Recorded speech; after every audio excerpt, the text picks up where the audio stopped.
नमस्कार, मैं हूं सत्येंद्र व्यंजन। जनचक अपडेट में आपका स्वागत है। आज बात हम करेंगे यूक्रेन की और उसमें जो हम लोगों के सामने जो स्थितियां अभी दिख रही हैं उसका बहुत साफ संदेश है, साफ संकेत है कि अमेरिका ने डोनाल्ड ट्रंप के दौर में यूक्रेन को डंप कर दिया है। और न सिर्फ यूक्रेन को डंप किया है बल्कि उसके साथ साथ पूरे यूरोप को भी ये कहा जा सकता है कि फिलहाल उनको एक ऐसी स्थिति में छोड़ दिया है, अधर में छोड़ दिया है, जहां पर वो तय नहीं कर पा रहे हैं कि वो क्या करें। जो अमेरिका में पिछला प्रशासन था जो बाइडेन का, उसने यूक्रेन के माध्यम से रूस को कमज़ोर करने, रूस को पराजित करने की रणनीति अपनाई थी और इस तरह उसने यूक्रेन के पक्ष में पूरे यूरोप को लामबंद किया था। युद्ध चलता रहा, हालांकि युद्ध में तो यूक्रेन की लगातार पराजय हो रही थी और व्यवहारिक रूप से यूक्रेन की पराजय हो चुकी है।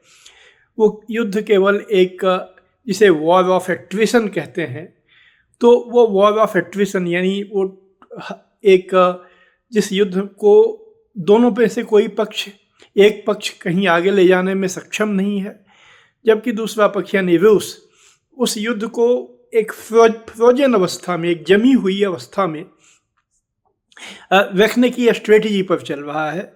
इसलिए वो युद्ध अभी तक खत्म नहीं हुआ था। इस बात को डोनाल्ड ट्रंप ने समझा है और उन्होंने ये सोचा है कि इस युद्ध को ख़त्म किया जाए। और ख़त्म करने के लिए उन्होंने जो उपाय चुना उसने एक ऐसी परिस्थिति पैदा की है जिसमें हमने आरंभ में कहा कि जो संदेश मिला है वो ये है कि उन्होंने यूक्रेन को छोड़कर, यूरोप की चिंता छोड़कर सीधे रूस के राष्ट्रपति पुतिन से संपर्क बनाकर इस युद्ध को ख़त्म कराने की राह ढूंढनी शुरू की है। अब घटनाएं इतनी तेजी से घटी हैं हफ्ते भर के भीतर में कि पहले ट्रंप ने ये घोषणाएं की कि वो यूक्रेन के साथ में, रूस के साथ में बातचीत करेंगे, प्रेसिडेंट पुतिन से वो सीधी बातचीत करेंगे। उसके बाद उन्होंने बातचीत की, 1.5 घंटे तक दोनों राष्ट्रपतियों की फ़ोन पर बातचीत हुई। फिर सऊदी अरब में कल यानी मंगलवार को दोनों देशों के विदेश मंत्री आमने सामने मिले। अमेरिका के विदेश मंत्री रूबियो और रूस के विदेश मंत्री सर्गेई लावरोव वहाँ आमने सामने मिले और 4.5 घंटे तक उन लोगों की बातचीत चली। बातचीत में 4 सूत्रों पर सहमति बनी। उसमें पहला सूत्र यह है कि दोनों देश अपने संबंध को कैसे बेहतर बनाएं, यानी अमेरिका और रूस। और इसके लिए पहला कदम कि डिप्लोमेटिक रिलेशनशिप जो टूट गया था 3 साल पहले युद्ध शुरू होने के बाद, यूक्रेन युद्ध शुरू होने के बाद, उस डिप्लोमेटिक संबंध को, रिलेशनशिप को फिर से कायम किया जाए। और अमेरिका के विदेश मंत्री मार्को रूबियो ने बाद में जो प्रेस कॉन्फ्रेंस हुई इसमें बहुत साफ साफ कहा कि अगर ये युद्ध खत्म होने की सूरत निकल आती है तो अमेरिका रूस पर जो प्रतिबंध लगाए गए थे, आर्थिक और व्यापारिक प्रतिबंध, उनको भी हटा लेगा। और इन सारी बातचीत में और सहमतियों में न तो यूक्रेन की कोई भूमिका रही और न यूरोप के बाकी देशों की कोई भूमिका रही। इससे जो यूक्रेन के राष्ट्रपति हैं वोलोदिमीर ज़ेलेंस्की, वो बहुत खफा हुए। उन्होंने एतराज़ जताया और उन्होंने कहा कि वो ऐसा कोई समझौता नहीं मानेंगे जिसकी बातचीत में उनकी सरकार को शामिल न किया गया हो। यह सवाल कल रात डोनाल्ड ट्रंप के सामने लाया गया कि ज़ेलेंस्की साहब ने ये कहा, तो उस पर ट्रंप ने बहुत ही आक्रामक और ज़ेलेंस्की के लिए अपमानजनक टिप्पणियां की। उन्होंने कहा कि ज़ेलेंस्की एक इनकॉम्पिटेंट, अयोग्य नेता हैं। अपने देश में वो बेहद अलोकप्रिय हो चुके हैं। उन्होंने कहा कि वो कुछ भी बोलते रहते हैं। यानी ट्रंप का कहना था कि उनके बोलने का कोई महत्व नहीं है, वो जो बोलते रहें उस पर वो ध्यान नहीं देते।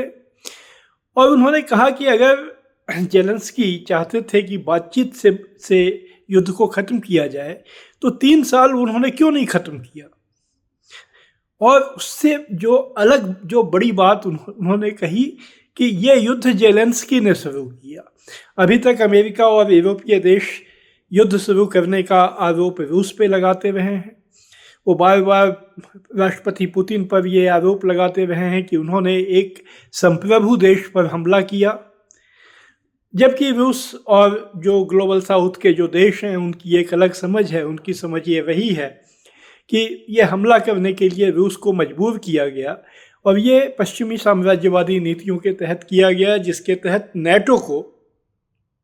नेटो में यूक्रेन को शामिल करने की पहल की गई और जो उससे संबंधित रूस की चिंताएं थी उसको नज़रअंदाज किया गया।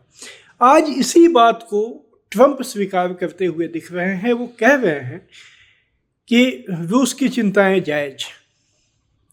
तो ये जब यहाँ नीति बदली है अमेरिका में तो सीधी बातचीत शुरू हो गई है। और अब बहुत संभव है कि आने वाले कुछ दिनों में, हो सकता है उसमें महीने लग जाएं, जिसमें यह युद्ध समाप्त हो जाएगा। क्योंकि यह युद्ध जो भी असलियत जो है, वहाँ की जो हकीकत है, उससे जो परिचित लोग हैं वो जानते हैं कि यह युद्ध वास्तव में नेटो, जिसका लीडर अमेरिका है, नॉर्थ अटलांटिक ट्रीटी ऑर्गेनाइजेशन, और रूस के बीच का युद्ध था, जिसमें यूक्रेन को प्रॉक्सी, हम लोग हिंदी में चाहें तो बलि का बकरा कह सकते हैं, बलि का बकरा बनाया गया था। तो और अब चूंकि ये युद्ध जिसका था वही युद्ध खत्म करना चाहता है, तो इसमें जेलेंस्की की कोई ज़्यादा भूमिका है नहीं, वो कुछ कर नहीं सकते हैं। ट्रंप ने कहा कि हमने $300 बिलियन जेलेंस्की को दिए, यानी अमेरिका ने 100 बिलियन यूरोपीय देशों ने दिए। पैसे का क्या हुआ, ये सवाल उन्होंने पूछा। और ये बात पहले बहुत चर्चित रही है कि यूक्रेन में जो पश्चिम से मदद आई है उसका भारी गबन हुआ है, और गबन का आरोप खुद जेलेंस्की पे भी लगता रहा है। अब यही बात को ट्रंप सवालों में उठा रहे हैं कि वो पैसा कहाँ गया।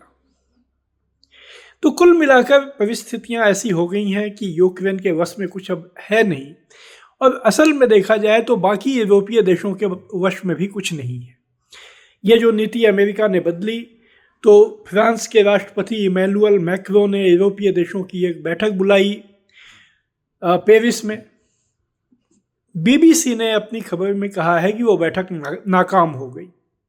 नाकाम इसलिए हो गई कि यूरोपीय देशों में इतने मतभेद थे कि उनमें किसी भी बिंदु पर सहमति नहीं बन सकी, और ये संभव भी नहीं है। दूसरे विश्व युद्ध के बाद यूरोप का जो ढांचा रहा है वो अमेरिका के साये में, अमेरिका के संरक्षण में जीने का रहा है।